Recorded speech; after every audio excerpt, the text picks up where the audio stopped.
Do you constantly find yourself making the same mistakes over and over and over again? Or you find yourself repeating the same habits? Maybe you want to start a business, but you can't stay consistent with your content creation. Or maybe you're trying to lose weight, but you can't stay consistent with going to the gym or eating right. Well, in this video, I'm going to walk you through and teach you a couple of simple steps that you can use to help you reprogram your mind so that you can see the success that you are really looking for, especially when it comes to business and your finances. So let's waste no time. Let's dive right into it. So the first thing you got to realize is how powerful habits really are. A lot of us take this for granted because we just think, oh, habits are something that we constantly do, and because we're so used to doing it, that's just the way that I am. And that is true, but people don't realize how deep it actually goes. The truth is, your habits not only are behaviors that you constantly do, but it's actually your brain, and it's programmed in a way to specifically facilitate that habit. So you literally have neurons and connections in your brain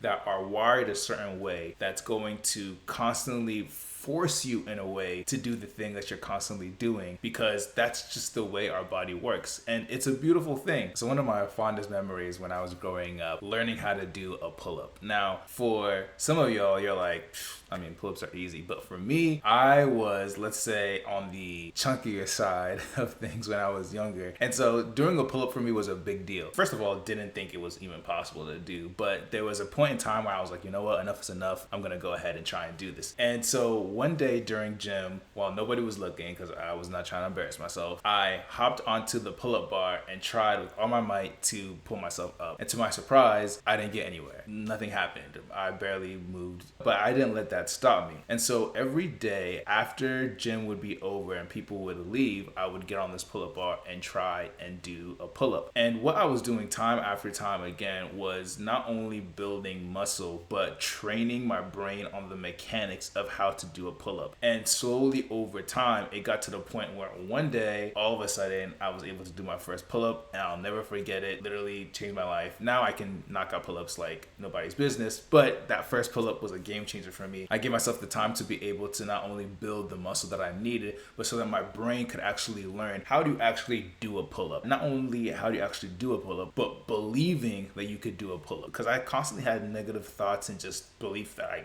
just could never do a pull-up. But just because I had never done a pull-up before doesn't mean that I could never do a pull-up. I just had never done a pull-up yet. And that's the biggest distinction that you need to be able to understand when it comes to rewiring your brain and rewiring your mind, is understanding just because you think a certain way right now, just because you have certain habits right now, doesn't mean that you can't change those habits. You just have to be conscious and aware enough of the habits that you're doing right now and exactly the habits that you want to make first, and then constantly make an effort to practice that habit so that your brain can start to unwire the old habit and rewire the new one. Okay, so how do you go about doing that? I already know I have a bad habit, and I already know the ideal habit I potentially would like to do. How do I actually go about changing? So once you identify your old habit and the new habit that you want to start doing, the next thing is you want to practice mindfulness. So you have to be aware of what is actually triggering that habit to begin with. That habit is being triggered by some kind of thought, some kind of emotion, some kind of activity, or some kind of environmental stimuli that's happening around you that's automatically shocking you into doing that habit. And so the first thing you want to do is be mindful of what's your trigger. What is actually causing you to even start in that habit in the first place? Once you become aware of that trigger, then you're able to actually step in before that trigger turns into a habit and you start acting like a robot and doing what you used to do. And for a split second, you have that ability to control and choose what direction you're going to want to go in, which is ideally the new habit. But this all starts with being mindful of the actual trigger that is causing the habit to start in the first place. So there's a couple ways to practice mindfulness. Meditation is one way to practice mindfulness. Another way to practice mindfulness is just being still, being quiet, allowing your mind to do your thing when you are not doing anything. So great times to do this is in the shower, or when you're going on a walk, or maybe you're on a drive instead of listening to music, or in the gym instead of listening to music or podcasts and all that kind of stuff. yourself, which is great to do. I'm not saying don't do it, but like every once in a while, turn it off and be in silence. It forces the external stimuli volume down and then allows you to kind of be able to watch your thoughts a little bit more. And when you're able to watch your thoughts a little bit more and you do this with practice, over time you build this up like a muscle and you're able to start to pick out your thoughts very easily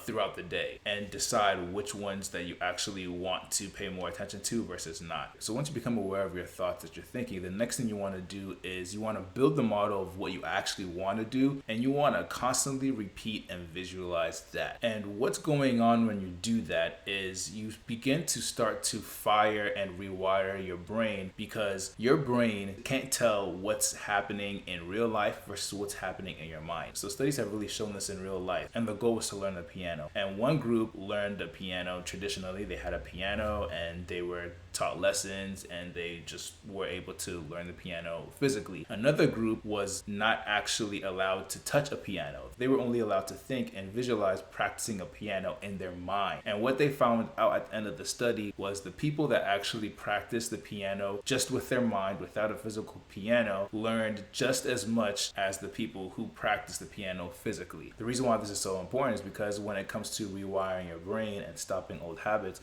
not only do you want to be aware of your old habits and what triggers them, but you want to also be aware of the new habit that you want to do and the ideal person you need to be in order to do that, and practice in your mind being that person. When you do that, not only are you training yourself mentally to be aware of the habit you want to do, but physiologically, your brain is also rewiring to be able to do that thing, and also unlearning the old destructive habit that you want to get rid of. And biologically, it's all happening on your brain in a cellular level. So visualizing that new habit is really a crucial step to do when you want to rewire your brain and replace your old habits with better, successful habits in order to help you reach your goals. So the last thing you want to do is you want to start small. I remember when I first got started in this journey, I wanted to change so many things about myself, and it can be overwhelming trying to think of all the habits that you don't like, all the habits that you do like, and then constantly try and visualize yourself doing all these things. It can be a lot, especially in the beginning. So what I recommend you do is pick one habit that you want to focus on and focus on changing that one first. The cool thing about this is that your habits are all connected.